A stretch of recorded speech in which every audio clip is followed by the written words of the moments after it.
Makkah al-Mukarramah, 1880, during the Ottoman era. We are looking at the holy city surrounded by mountains from Ajyat Fortress, guardian of these sacred lands.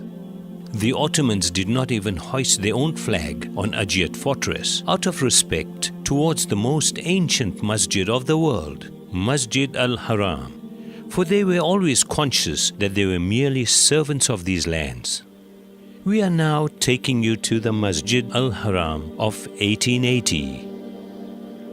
The construction of the holy ground, whose first architectural drawings were made by architect Sinan, was completed according to the style during the reign of Sultan Murad III in 1576.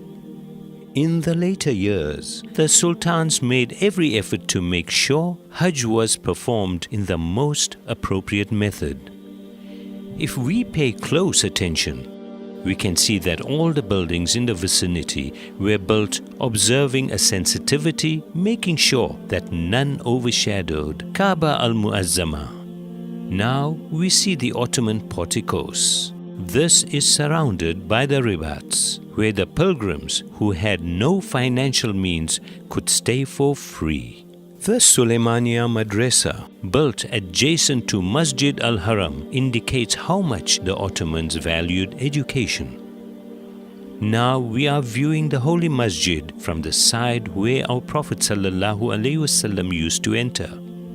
We are before Bab as-Salam, the Gate of Salam, constructed in the glorious memory of Rasulullah ﷺ. The names of the Ottoman sultans, from Osman Ghazi to Sultan Murad III, are inscribed on its door. We pass under the porticos, proceed across the sand, and reach the Tawaf area covered with white marble. The Bani Shayba Gate, which we are standing in front of, bears the memory of Rasulullah ﷺ and the Shayba family, the custodians of the keys of the Kaaba al-Mu'azzama.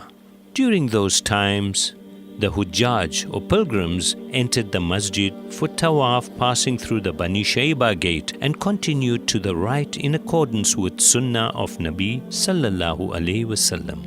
We too are doing so. Firstly, we are met by the member commissioned and sent by Suleiman the Magnificent from Istanbul in 1558. The 4 different buildings that we are passing now are the stations representing the 4 madhabs of Ahl-e Sunnat. The larger of these, the Hanafi station, is directly opposite the Golden Groove. At that time, prayers were not led by a single imam, but every imam of each madhabs led prayers in these places. The Tawaf area was surrounded by oil lamps to facilitate evening prayers. By virtue of the love of these holy places, rose oil was used in these oil lamps. As we move from the corner of Al-Sham to the corner of Yemen, by passing the Maliki and Hanbali stations, we are right opposite Hajar al-Aswad.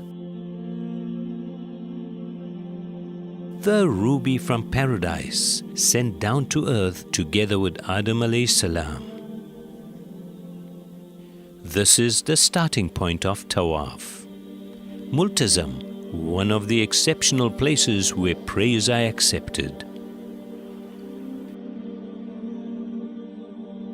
By visiting the Hijr al-Ismail and the Golden Groove, we are coming to the front of the door of the Kaaba al-Mu'azzama.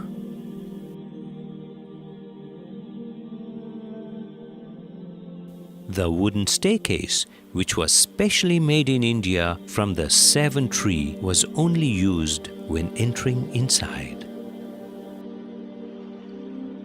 Its inscription contains the date of 1824.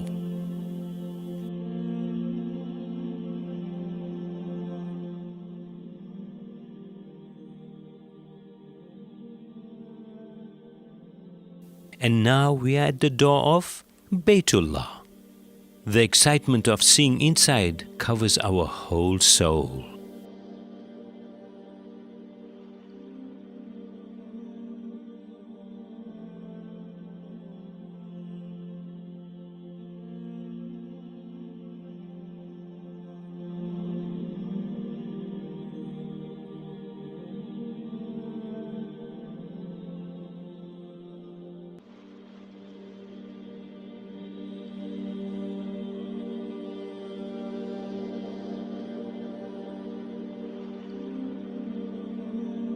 by remembering Ibrahim alayhi salam, the constructor of Kaaba al-Muazzama, we are passing towards Maqam Ibrahim, mentioned in 2 places in the Holy Quran.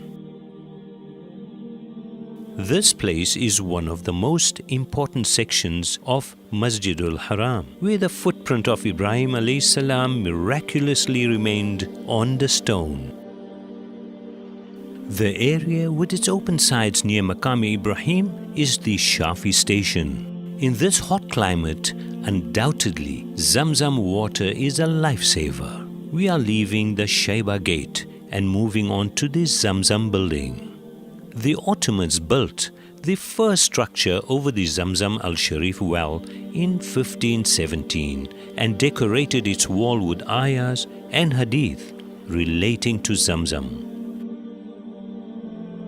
The well of Zamzam was surrounded by a silver fence, a gift from the Ottoman Sultan Ahmed I.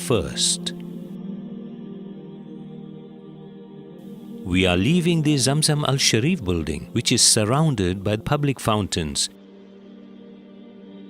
and by passing under the Ottoman porticos that were kept lower than the Kaaba al-Muazzama out of respect.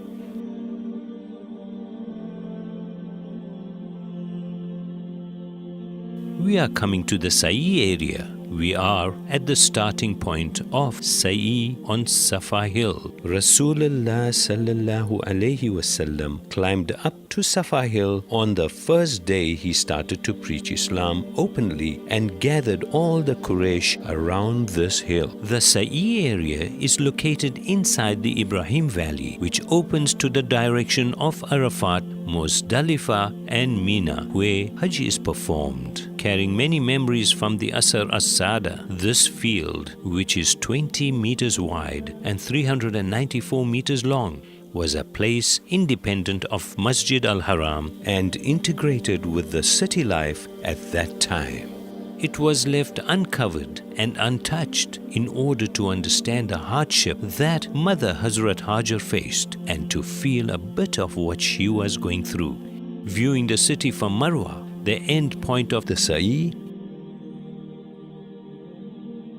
we are moving on to the neighborhood and the house where Rasulullah sallallahu alaihi wasallam honored the world with his joyous birth.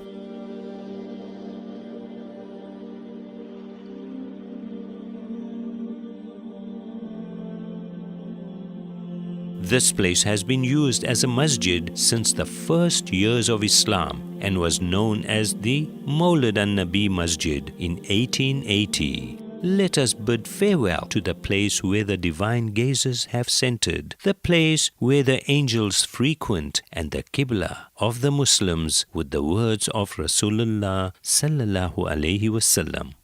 O Makkah, you are surely the best of places created by Allah, and you are the most beloved to Allah. Shukran and Assalamu alaikum wa rahmatullahi wa barakatuh.